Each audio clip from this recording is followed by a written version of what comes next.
that was really effective for me to change behavior. I wanted to change a behavior within myself. So I needed to apply something different, do something different so I could have a different result. And over the years, I started dropping into my emotional intelligence, where the first part was my cognitive development, my mindset, and then my emotional intelligence. I've always considered myself to be in a relationship with my feminine, but in that time, I realized my work was so much about ignoring what's really occurring for me, so that I could get the desired result, and that just wasn't working. That just wasn't working. And so I dropped into this, and I noticed so many of my brothers we're taught to ignore our emotional intelligence. We're taught to ignore all of our feelings, to really allow ourselves to sink into that. And why is that? And I started unpacking that, which we could go there. But that's started to plant the seed of the work that I'm doing now, and why this is needed. Can we break down a little bit the idea of excuse me, this masculine and feminine? Because I feel like Mhm. if you're new to that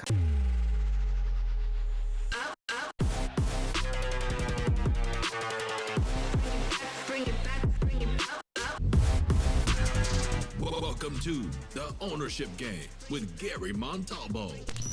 What would it take to get into the driver's seat of your life and leave your mark? The Ownership Game starts now. Today we're speaking to my boy Raul Espinosa, the executive director for All Kings. All Kings is a peer-led men's group that provides a safe space for men to process trauma and develop leadership skills. In the episode, we dive into how men are often taught to suppress their emotions, which can lead to unresolved trauma and unhealthy coping mechanisms. And those unhealthy coping mechanisms can contribute to high rates of incarcerations, especially among marginalized communities. Raul believes that empowering men to explore their emotions and challenge societal expectations can lead to a healthier and more balanced society. Welcome to the show, Raul Espinosa. Welcome to the show, my dear friend and brother, Raul Espinosa. What's up, brother? Thank you, brother. Thank you so much for having me, man. I really appreciate it. Oh, I'm so excited to talk to you. I'm so excited about the work that you're doing. I'm so excited to share with my listeners the amazing work that you're doing with All Kings. Let's start there. So you're the executive director of All Kings. You've been with them for how many Mhm. years now? About 4 years. We're about 4 years old, and I joined them Okay. when we were 5 months old, and then COVID hit the next week. And so, pretty much since the Mm, start of COVID is when I joined. famous last words. And then COVID hit. Yeah, and everything changed. So let's really bring our listeners into All Kings in the world and the work that you're doing. Why don't you tell us about the organization and the work that you guys are doing? Yeah. So All Kings is a peer-led men's group and is dedicated towards mental health, towards processing through trauma and developing leadership. And we mainly work with men impacted by the justice system. So formerly incarcerated men, men in alternative to incarceration programs. And we also work with young men at risk, 18 to 28, guys that may or may not have been involved in the system itself, but are living a lifestyle that it's a lot easier for these young men to end up in Mhm. incarceration because of the system and because of their environment more than living an abundant lifestyle. That being said, it's a space for all of us to show up and do our work. Any male identifying participants to show up and unpack whatever's going on in there, and the trauma that we've experienced in our lifetime, and also the trauma of what we were projected to be as men in the world, whatever that looks like. It came with a certain societal expectations, and we come to visit what those expectations are and those belief systems are about ourselves, and how they hinder us from cultivating a life of peace and joy, and showing other people that we could do the same thing together. So that's, in a nutshell, that's what we do. Whew. There's like 27 different podcasts we can do Yeah. with that right there. Okay, and how did you end up in this world and how did you decide to get involved? So, as you know, I formerly ran Live Loud, which is impact storytelling through photography and film, and I was living around the world for quite a bit. I'll tell you the immediate story that kind of got me into to All Kings, Yeah. But my purpose through Live Loud was working with grassroots initiatives around the world. So I was living in the favelas of Brazil to Iraq to India and Senegal, and just eh, plenty of places where in these crevices, the people that are kind of drowning in circumstances are rising above them to take care of their own people, like these hidden heroes around the world. And so I was documenting and doing that work. I came back to New York, and this is in a time that the Me Too movement was really, really taking just a lot of just flight, and you were seeing Me Too everywhere. Mm-hmm. And I grew up as you know, and I'll share for your listeners. I grew up in an abusive household where there was a lot of domestic violence and there was a lot of just chaos, which I'll unpack later. But I grew up around an abused mom and sisters. And so when this Me Too movement was out, it's like, why aren't men talking? Where the brothers at? What do we do? Mm-hmm. How do we take ownership for how we participated in this? And so I started passively working on this film that it just stayed a seed of an idea. But I came across this film called The Work, and our founder is a director of that film, and it's about doing Mm-hmm. this type of transformational healing work inside a Folsom prison. And it's something about it really stood out. It arrived in my life in a time where I was letting go a lot of who I thought I was and Mm-hmm. really being confronted with this idea of my own masculinity and being a man and what that means to me and what I was enduring because of it. And something told me to be there. Something's like, it's not quite it. I like to be abroad. I don't like to, work with maybe American organizations just because I feel like there's so much luxury here and privilege here. Mm-hmm. And I'd rather work in places that need drinking water and are, just working against higher circumstances. But something told me to be here, and I took, my years of coaching and facilitating, and I showed up, and not that long after I became the executive director of it and driving the mission forward.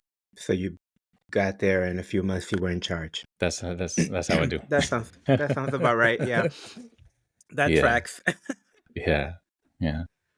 Okay. So this is so fascinating because you know these aren't conversations that are just being had, right? Like I Hmm. think, we're both in this coaching world and I feel like a lot of women gravitate to coaching and self-development and in that industry, not exclusively, but primarily.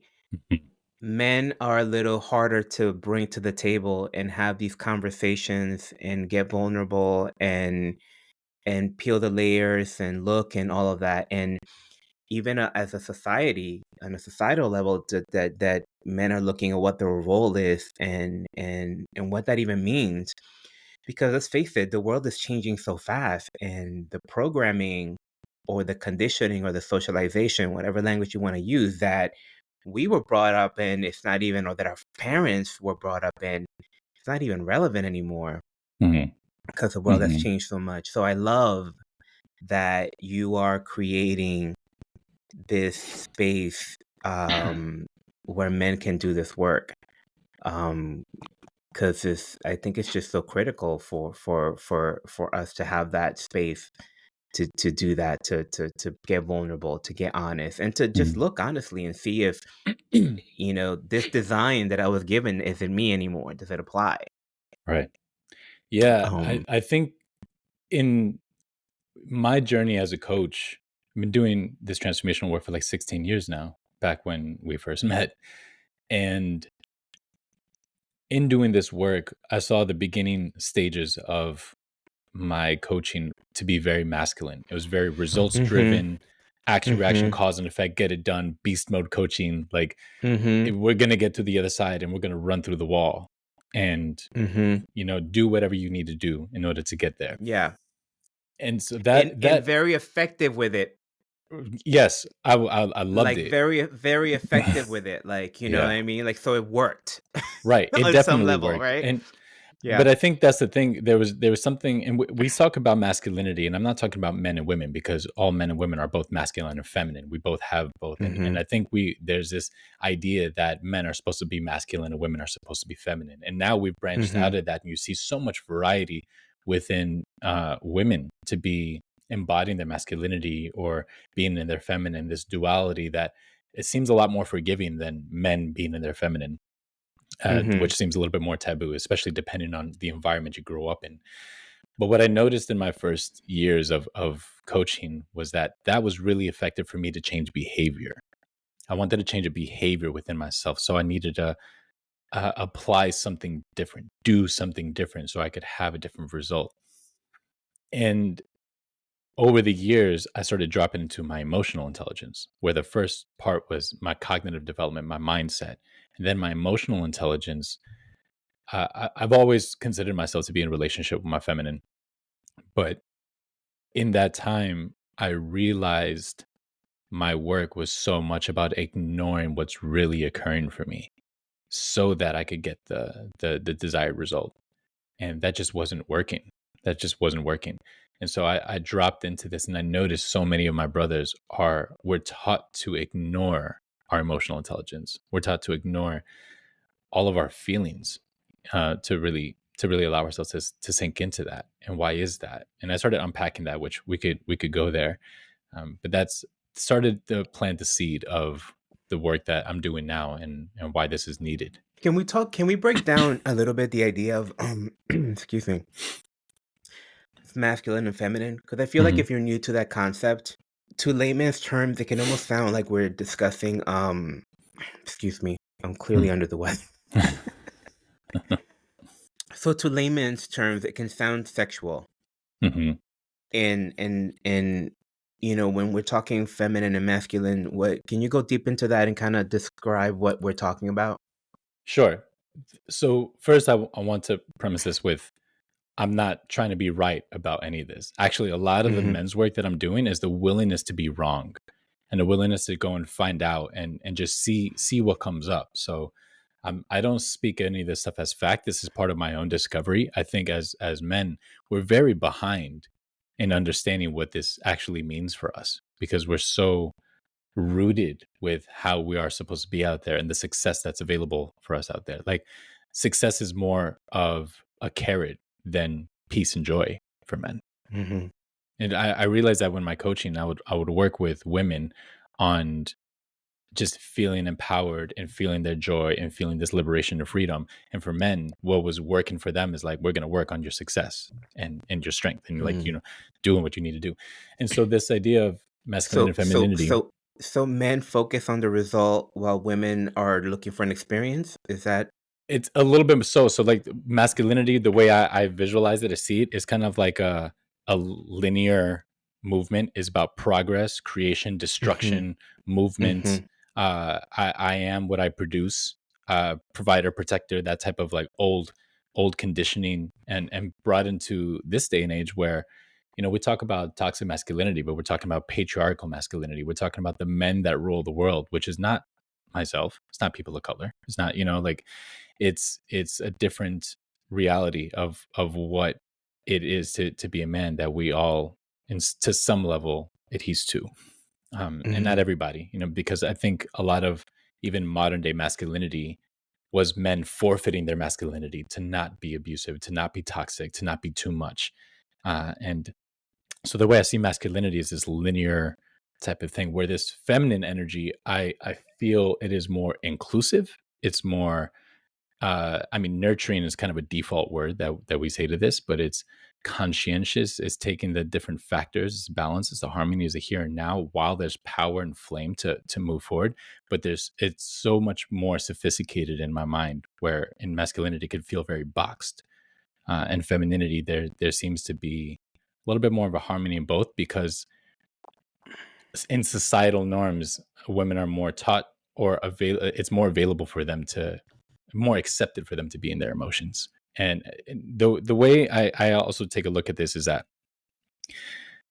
for women, they're allowed to be every emotion except for angry. There's a study with 5 dominant emotions: fear, joy, sadness, shame, and anger.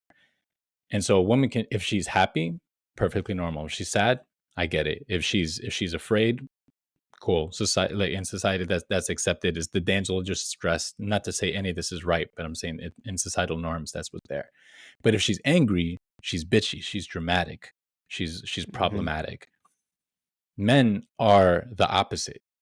If they're sad, it's soft. If they're afraid, pardon my language. I don't know if you curse here, but We'll find out. they're a bitch. Or if they yeah, if they're ashamed, it's small and insecure of them. Even if they're joyful, it's like, what the hell are you so happy about?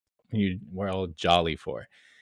But anger, we're taught our men to be powerful or successful. In order to be successful, you need to be powerful. In order to be powerful, you need to be aggressive. In order to be aggressive, you need to be angry. And that becomes our main instrument and tool. So when men feel deep grief, it shows up sometime in anger. Or when they're Mm. afraid, they want to respond in anger because you scared them and they're mad at you now. And it's an instrument that we've overused now. And I think that's why I feel we're behind in learning what else is there. What else is our emotion trying to teach us? So I can relate to, I can really relate to what you're speaking about, and I want to bring an example from my life. So in my former role at Lime Life, I was often in charge of the problem solving and the strategy, and figuring out the growth of the company. And very often, well, not very often, but especially during the pandemic, I got caught in this role of just like powering through, doing whatever it takes, just focusing, just like outworking in the situation, pushing through, and almost like a badge of honor, like just the working hard. And what I started to realize was that I got to a place when I started to learn about this language and learn about these distinctions, that I was shutting down my feminine side.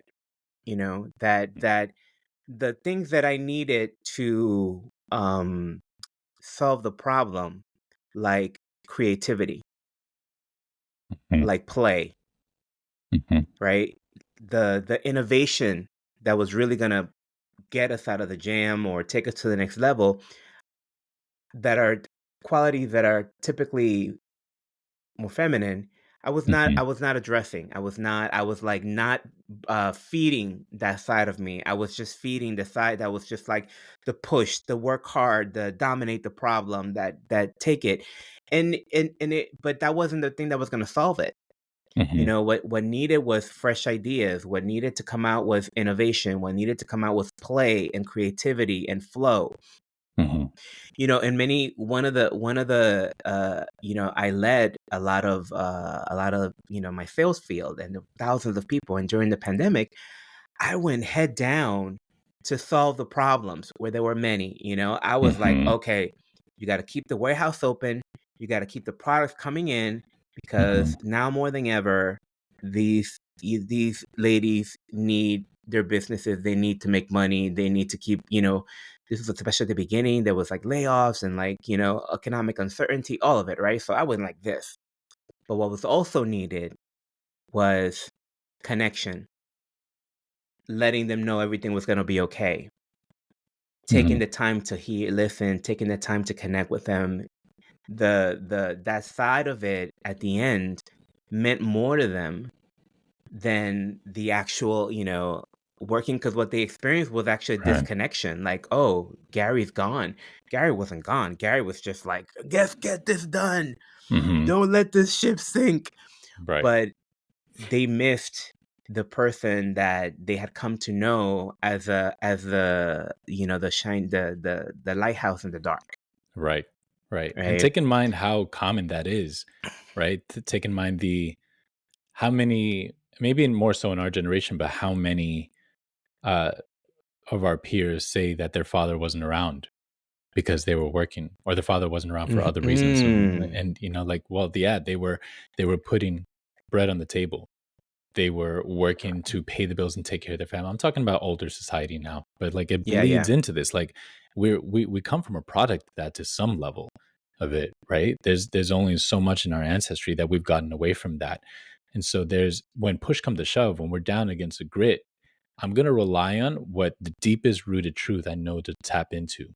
And that's to get it done. There's this like kind of primal thing that when up Mhm. against that wall in his fight or flight, okay, I don't have a lot of variety and options or time or space to really think about how I want to plan this out. I just need to get things moving. I got to get things cooking.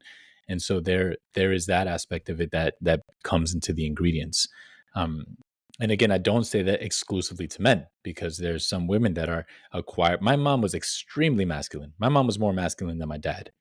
And that is because of her upbringing. She grew up, in poverty, and then coming from a very destructive household, coming to New York, like, she had to be nothing but tough. And she saw how cruel the world can be for her. So she was raising me to be the same way. Like, there was no time for tears. It was like, suck it up, toughen up, man up, the common things that a lot of our boys hear. And we hear it from such a young age. And not to steer off a completely different topic, but it also depends on the environment that I was mentioning that we go through. Because then at 6 years old, 7 years old, where then I start wanting to protect my mom and start to become the only reliable uh, boy or man in her life. At a young age, I'm being acquired to be her husband now. I'm no longer her son. I'm no longer the little boy. I need to Mm. be the man of the house now. And so much of us grow up so fast that when a woman, and again, I keep on saying this because I also want the listeners to be mindful. I'm generalizing here, but when a woman is very playful and silly, she's very childlike. And when a man is very playful and silly, he's childish. And those are very different ways to relating to this part of us that is so suppressed that a lot of us don't know how to be. Mm. So yeah. Mm. Mm. Mm. Mm. Mm. You just recreated my childhood there. So, Okay, so you've been doing all this work in deconstructing your masculinity. Would you say it that way? it was my whole avatar. My whole avatar. I was Okay. like, I got to the place where, yeah, if you don't mind, let's go a little deep. Let's go a little deeper. Yeah, yeah, and I think it'd be great if we can kind of cover what was happening, like what was the impact before you started to do this work, or what led you to do this work for Right. yourself. Yeah. I'm gonna see if I can nutshell this journey arc, because it's been my whole life, man. Like, growing up in this type of environment, um, there's many stories that I have that had me just be like, okay, don't trust anyone. Uh, just shut down, be strong, do what you need to do to move forward. Well, my father's been diagnosed with cancer 4 times. I've wanted to take care of him 4 times. And it was just like, do whatever I need to do to move forward. And take in mind, I was always a loving, peaceful guy. But at the Mm-hmm. baseline, I was a hothead. I was angry. I was just so angry all the time, man. My anger was like the pilot light on the stove. It's just always on. It's always ready. And I'll be the loving guy, Mm-hmm. but you cross me the wrong way, or you talk to me a certain way, or you trigger me, that anger would just bubble up. And my only tools that I knew to do, because as men, we're not necessarily allowed to fully be our untethered anger in the world. It's just, let me hold on to it. Let me contain it. Let me push it down and suppress it. And then when I got into the coaching, so much of reality started shifting that I really credit that work to. But it was still another form of suppressing these parts of me, these ugly parts of me that I didn't want to let out. And in order to create the thing, and then I started creating things. I started getting into photography. I got on Nat Geo, New York Times. I launched a business. I started just kicking ass, man. I was just taking win by win, but the baseline, I still had this anger still brewing. And I got to the point in my journey where I started practicing letting go of the idea of who I thought I was. And in that time, it was the good and the bad. It was a part of me that was a badass coach, and there was a part of me that was my most ashamed, angry self. I was letting go of all of it and just letting things kind of just flow. And I spiraled a little bit. I got to a place where I was, creating so much of my world, and it started not making sense. Like, I started doubting the impact that I was really causing around the world, and my work and my purpose. I'm away from my family to help people I don't know. Why am I helping people I don't know? Well, I wanted someone to so desperately come and save me that I'm all around the world trying to save everybody else. Mm-hmm. I'm everywhere because I just needed someone to interrupt what was going on for me, my pain, the things that no one asked me about, all the stuff, like the things that were going on with my household. No one came to me and said, "Are you all right? How did that impact you? Are you okay?" I was told to just toughen up about it. This is crazy. Let's just pause for a second. Yeah. So you're traveling the world, you're doing all this work, you're using your journalism and your photography to bring awareness, you're getting involved with organizations, you're to the outside world, you look like a damn superhero. Yeah. Like for all intents and purposes, like I mean, and from the outside world, you're like, damn, that guy's living the life. Like, wow, I wish I could give it all up to go do that. Like, you're amazing. Mhm. But inside, it's all in trying to prove, trying to, give the love, support, rescue that you Mhm. felt like you never got. Yeah. So what's Yeah. generating all of that? It's like this stuff. Yeah. Wow, Yeah. And even more so, I'll wow. take it another level deeper. When I was growing up, I recently discovered more of the statistics around men that commit suicide and men that live with mental health issues and depression that go undiagnosed and unrecognized. Hmm.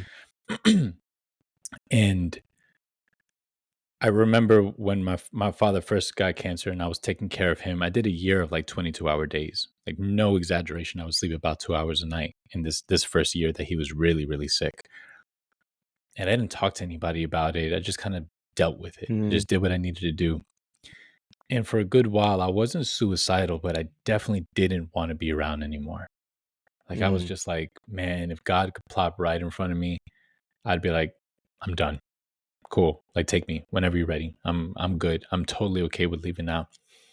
And so though I was creating all these things in my outside world and serving, just thousands of people in my work, it was still a I was still in a boat that had holes in it because my service came from a place of trying to make life worth it because it wasn't worth it mhm, before. I was just dealing with so much grief and pain and anger that it wasn't worth living before.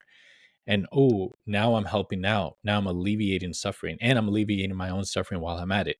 I need this in order to make life worth it.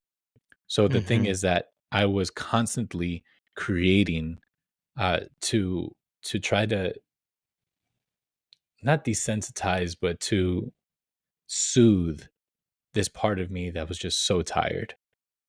And it was so unsustainable because my body was screaming at me to try to get my attention. I felt yeah, sadness, I felt shame, and I was just like, just do, keep on doing stuff, keep on doing, keep on giving. And now I've learned more of a ways to relating to my emotions that I could start to cultivate more sustainable peace. And I still feel I'm probably in more relationship with grief and sadness and anger than I have ever been now because I'm giving myself mhm, permission to actually go there. And so this is just another level of healing that I'm bringing myself to, and these brothers that just didn't have this at all in their environments growing up, probably till this day. yeah. It's so deep what you're sharing, and the crazy part, if we can, we've been good friends for many years, and I had no idea that was going on for you. Hmm. Like, no idea that that was going on for you, and we both have these tools. We've had a lot of intimate conversations, and you've done a lot of work, and you were still dealing with this, and I just think about how many people are out there caught in this it's a similar cycle, right? And it's, Hmm. don't get caught up in like being literal in what Raul is sharing, but look to see for yourself where you are stuck in some pattern, routine, actions where you feel like you're trapped. And it's because you're trying to prove something, because you feel you have no option, because you feel like or just because you weren't really given the tools, or you don't even know to ask the questions. Like you're just, and I'm just really grateful. I'm really grateful that you Yeah. found this and that you like, as someone who loves you dearly, I'm just so grateful that you've gotten to do some of this work on yourself, man, because um, you know, Yeah. I love you. I don't Hmm. want that. Yeah. um, I have a framework about that. okay. If Yeah. you there's Yeah, a let's quick little way that something that I practice, and it's about uh I call this like tap I mentioned tapping into your internal wisdom. And really it's just learning how to listen to your emotions. So I'm a visual creature, right? I think in pictures. That's how I get downloads. I see these images, and so there's this image of joy, and what I see joy is like I have something and I'm just pulling it in. It is so dear, and I embrace it, and I love it, and I'm feeling so good, right? And I'm really pulling that joy in. Sadness, sadness is there's something I value, and it's not here, and it's right out of reach. So if I have my hands, I'm like, oh man, there's something I value and it's not here. If it's a person, if it's a situation, whatever it might be, but there's this absence of this thing that I value.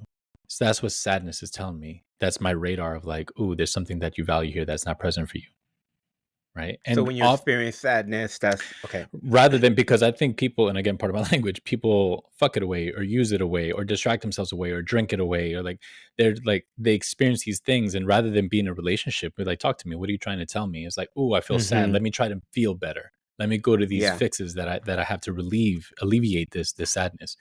But if I'm listening to that sadness, my body is trying to tell me, hey, there's something that you value and you don't have it right now. So what can you do about it? So that's that sadness.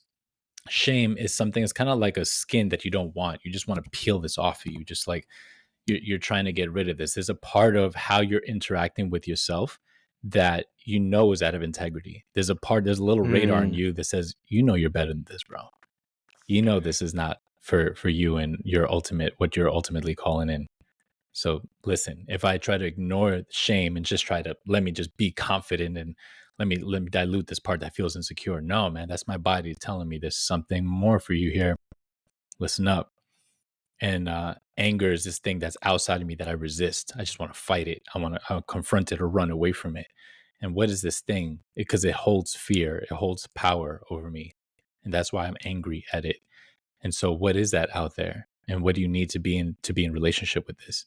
So all of these indicators are part of our emotional intelligence. And if we start to learn how to dance with it and how to be in relationship with it, then we could start tapping into a wisdom that we've ignored, especially men, because we're raised from 3 years old to get up, dust it off, playing sports, win, conquer, defeat.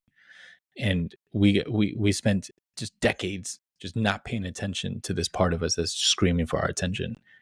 And that's the thing that I was talking about, that I was ignoring it by living an abundant, beautiful life, giving and serving and taking care of others. Like I really pride myself on who I've been, and it just wasn't sustainable. I was still in that grief, Mm-hmm.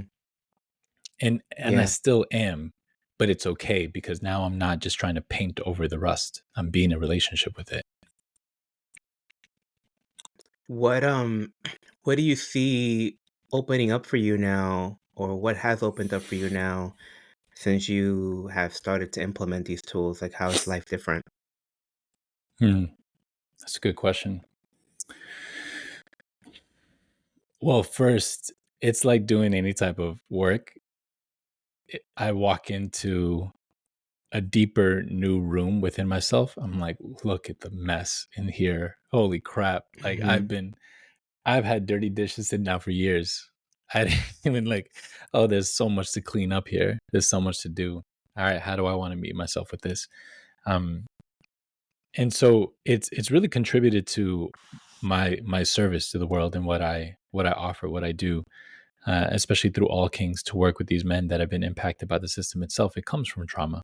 I'm not trying to excuse anyone's behavior or what happened, and I work with people that have from small misdemeanors to they've done heavy time inside of prison for all types of reasons, and it's not to excuse how we show up. So to premise this, I think we need more grace and patience with men in this learning curve, and to give men some grace and some space to be willing to get it wrong if there's an attempt there. And I don't mean excuse or permit abuse. I don't mean that. I don't mean tolerate any type of belittling or destruction. But there's so much of it, myself included, that I've been doing this work for a long time and I'm still trying to figure it out. And so what's changed in my life is a deeper rooted relationship with myself, a more grounded um, relationship to my purpose and giving. And there's also this excitement to be in my emotions and let it teach me and steer me, because now I could the level that I could love now is vastly greater than the level I had my capacity to love from before. Like when I could show up with my family, and I had a lot of love to give before, but now there's so much of it being mirrored back to me. I have moments, and I still struggle with this, but I have moments of deep gratitude for me being me. I didn't feel that before, man. I had moments of that. I had Mm, like little spikes of it, and then 15 minutes later, like, all right, now what? Back to work. And now that feeling is starting to become more sustainable. That being said, the flip side of the coin is that when I'm in grief, I'm like bent over holding my stomach in a way that I never felt the pain before. So mm, I'm like, great. mm-hmm, It comes with both. But that's the work. That's the journey. mm. Beautiful. Let's go back to you brought up the All Kings and the work you're doing there and the impact on these men. I think it's interesting to dive into that a little bit because you know we kind of making the connection, but I want to be really literal about it. I mean, on some levels, we're saying that this lack of communication, this lack of men having the right tools, this lack of men knowing how to do this work and having the permission to fully express themselves is related to the massive incarceration problem that we have in this country. I mean, I Mhm. think the latest statistic, I don't, do you have any? I mean, I feel like I know for a fact that we are, as a country, the United States has the most incarcerated people on the planet By far. By far. by Yeah. far.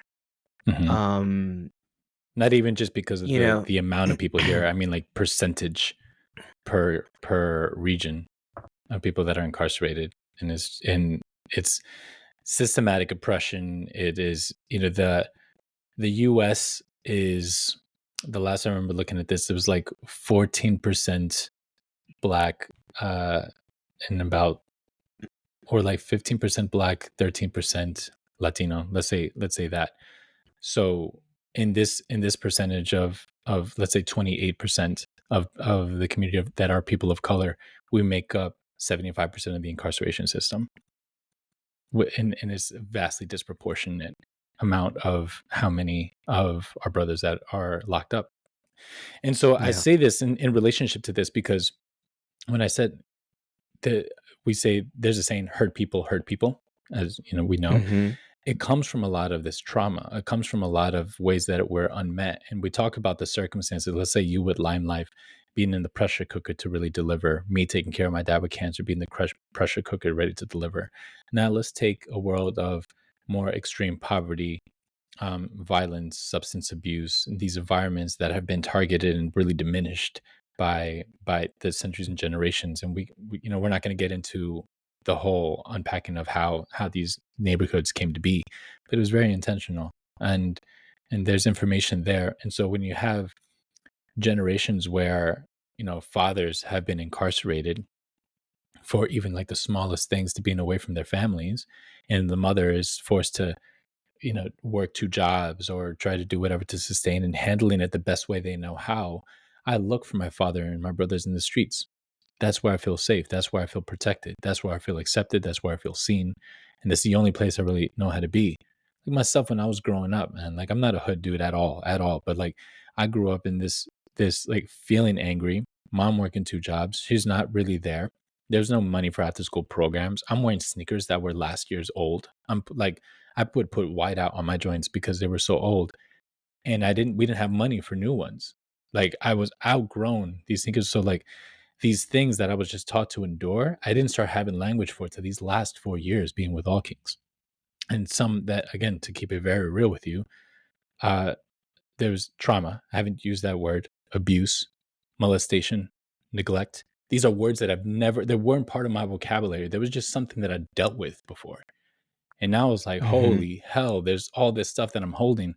And so you take that, put it in a pressure cooker in extreme things when people need to do whatever they need to do to survive.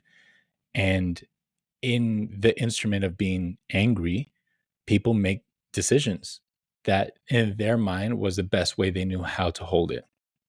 16 years old, going to prison for life. And it's just absurd of working with these guys that it did, 20, let's say this one guy I remember working with did 25 years, did a piece of work around his anger and just bursted down crying about something that happened with his mom when he was 5 that he never let out. It's just been brewing in Mm-hmm. there ever since, curating his entire reality, how he sees the world, how safe he feels, how he has to respond. And so what we do in this space is it's a safe place to come and be in our story and unpack what's really going on down there. And though we work with justice impacted and at-risk young men, it's made for all men. One of our guys says not every prison has walls, that you could be in prison more mentally, emotionally, and spiritually free Mm-hmm. than someone out here stuck in here, just tormented in their reality, doing what they think they need to do. And when you ask them how they're doing, it's like, I'm fine. I just went in. What I mean by that is I could tolerate this level of suffering. I'm used to it. Just no one touched anything. And why do we think men are the perpetuator of violence in our communities? Why are we like a lot of the trauma that men go through is from like family upbringings and their environment. A lot of the trauma that women go through is that plus the abuse of men. And it's like that's why we're behind. There's this such a core part of us that we've been wounded. And this work is not common, especially for communities of color, to reflect and take a look. So that's why Oh we do no, that. Yeah. not at all. You man, there's so much to unpack here. We're definitely gonna have to have you back and keep digging into this. But I did want to touch on something you said. This whole idea that I think what I want to say is I want to make sure that people don't hear this as we're trying to defend or take anyone off the hook for Mm-mm. any actions that they have taken. Like, you know, but we do want to, I think, provide context, not as an excuse, but if what we're really looking to do is solve a problem, and if what we're really looking to do is rehabilitate these men, which is really the intention of jail, it's meant to be a rehabilitation. I think, I mean, or at Mm. least it should be from a Yeah. society point of view, because if what we're really doing is farming people off, locking them up, like, well, what does that say about us? But if what we really want to do is rehabilitate these men or change the statistic, not to mention the social impact, not to mention the economic impact, the cost of this, we have to ask these questions and we have to do this work Mm-hmm. of looking at some of these root causes and unpack the generational trauma that's been there for decades, for centuries.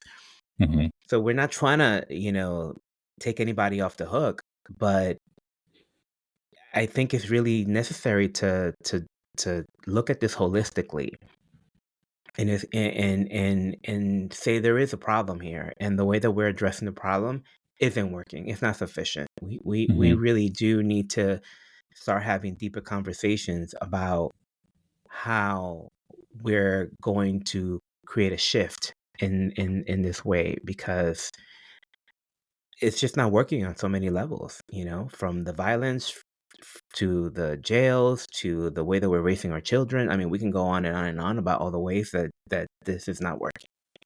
Mm-hmm. Um, so yeah. Yeah. Yeah. I mean, I completely agree. And that's where it gets a little tough to do this type of work out in. I think when I talk about, I have to be very careful about my positioning and my phrasing when I speak to people. Like, we do men's work around this type of stuff. And most often than not, I get like, wow, that's really great. And we hear about women's empowerment, which totally needs to happen. Is like continue happening.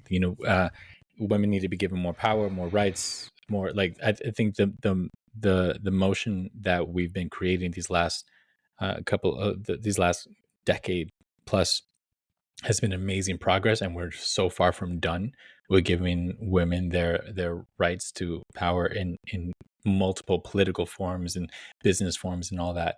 So that is something completely to the side, right? I absolutely agree, and I think that needs to happen.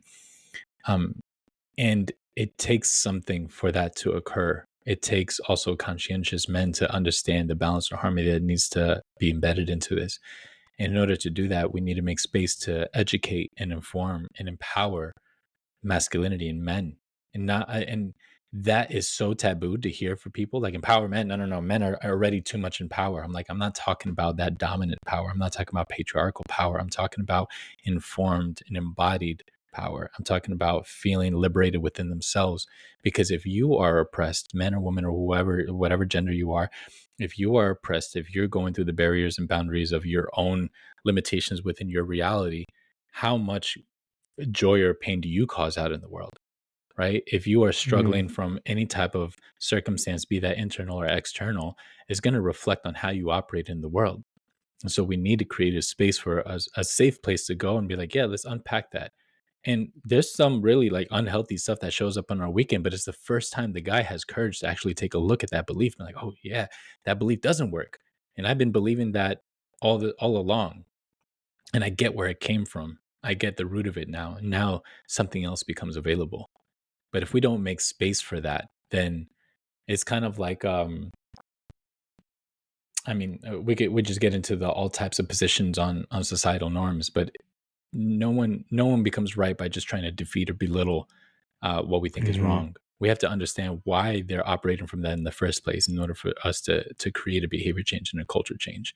And so it takes Yeah. us being willing to take a look first. Yeah, and it's almost like in order for you to be willing to look at your privilege and look at, because the patriarchy, it's there to maintain power, right? And dominance. So if you, in a lot of when you look a lot of these systems, that's what they're in place to do.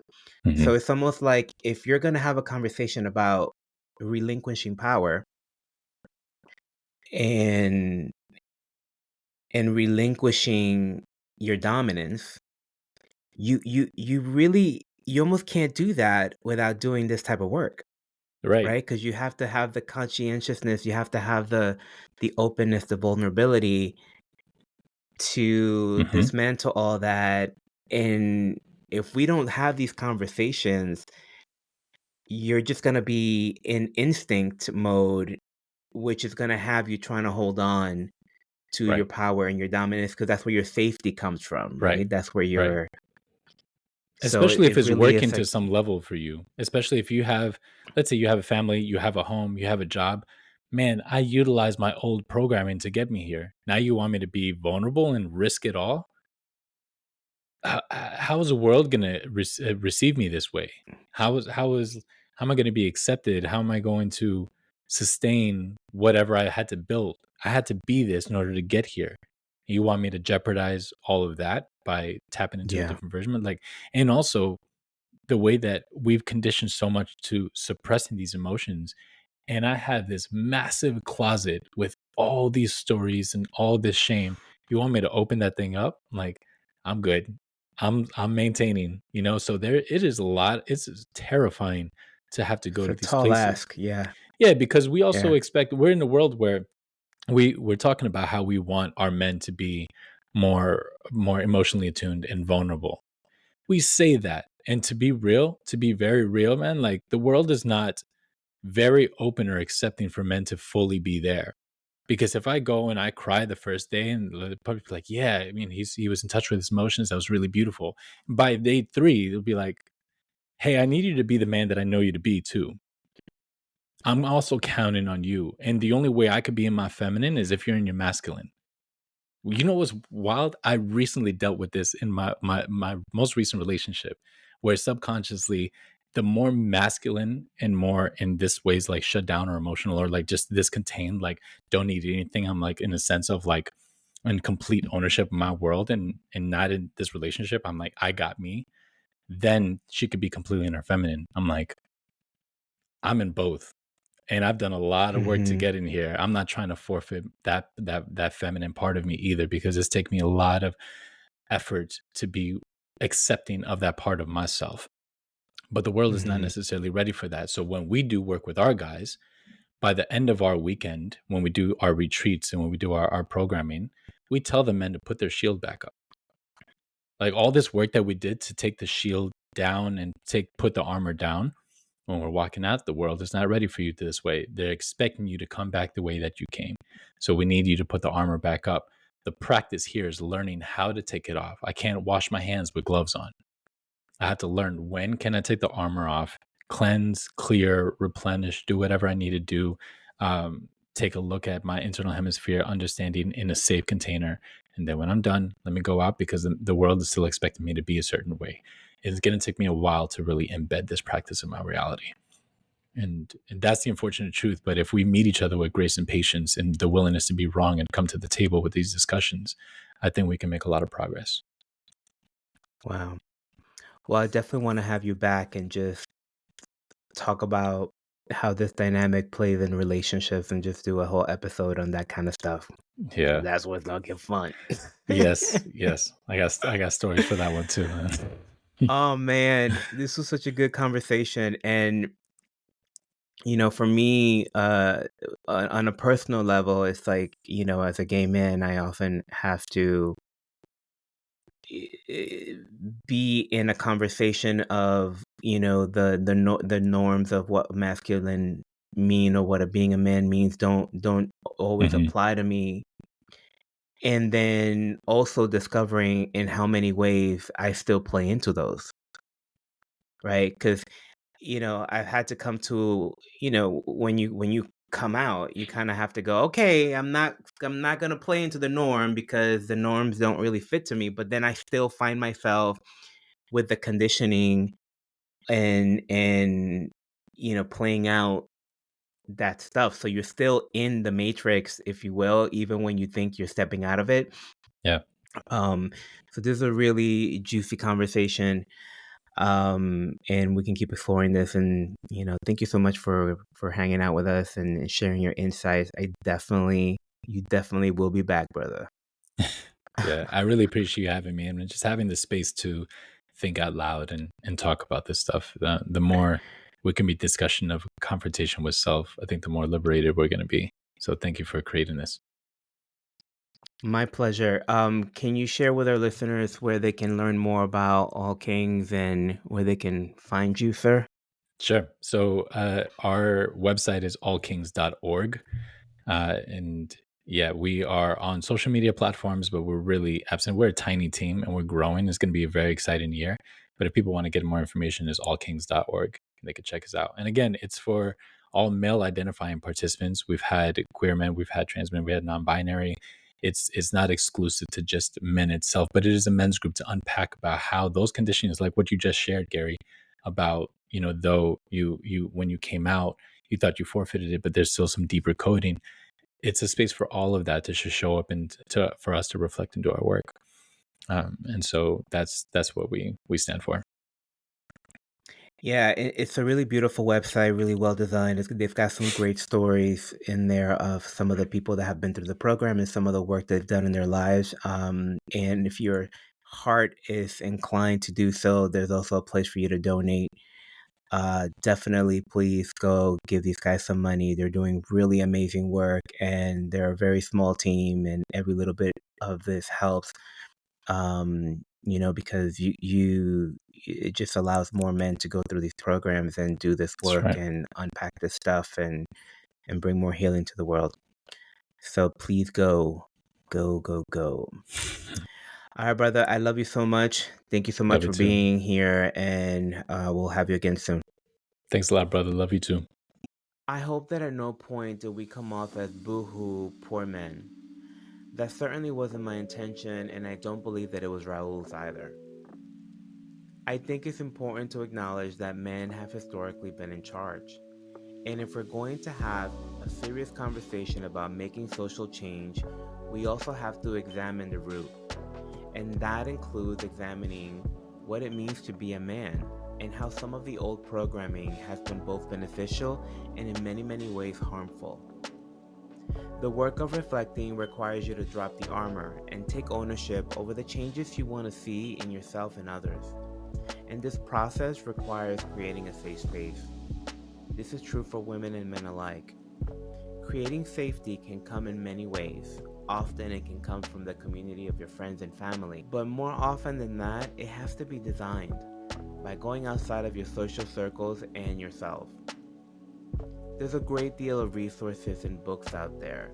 Books and podcasts like this one can be really helpful in opening the door by planting seeds and teaching you some of the concepts. And in my experience, you need a deeper process like therapy, coaching, or some type of personal development program like what All Kings provides in order to create a more permanent shift. Whatever your process for getting there is, it's fine. Just be sure to engage in your process by creating the safe space that you need to do your work. If we all had the courage to do that, I believe the ripple effect would spread through society and cause all kinds of generational healing. And that will lead to some of the true social change that we want to see in the world. Until next week. Thanks for listening to this episode of The Ownership Game with your host, Gary Montalvo. Make sure to like and comment on your favorite podcast platform, as well as subscribe so that you never miss an episode.